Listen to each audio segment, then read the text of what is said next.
ugat niya. Ayay. Kaya pala naguya siya. Gitusik ni. Gapang dulo kasi sila. Masakit ang katawan niya. Patin daw. Hindi ikaw tayo.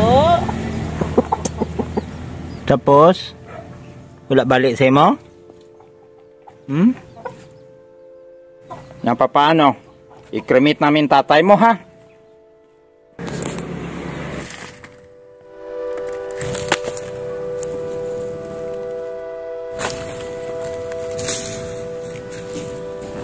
Dumating si Bitmin sa amin mga 3 taon nang nakaraan. 2020, dumaan ang pandemic.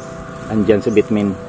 Kaya para silbing alaala na parati namin siyang makasaman mga kaibigan. Gagawin namin siyang abo. Ilagay namin siya sa jar. Kukunin namin yung kanyang abo. Umiyak si kahapon nung nalaman niyang namatay na bigla si Bitmin.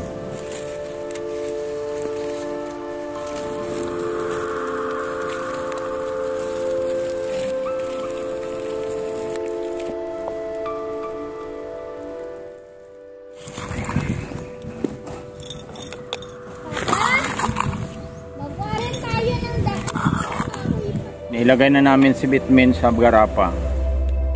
Ang ganun kalaki, naging ganun kaliit.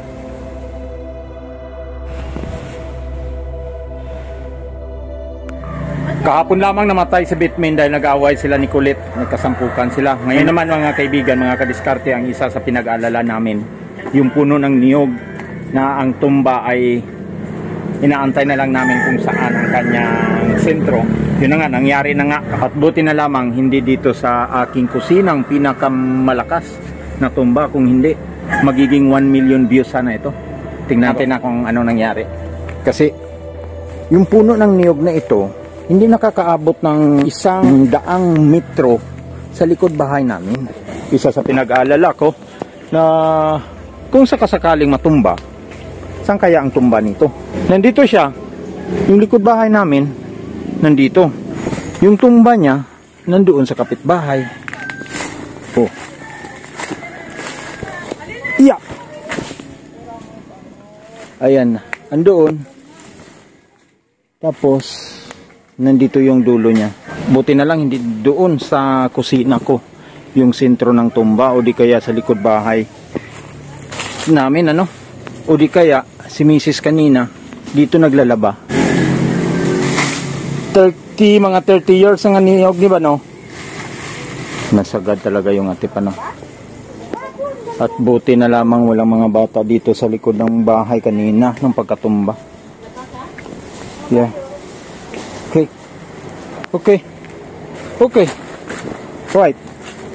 Wala lang. Gimaritis ko lang kamo.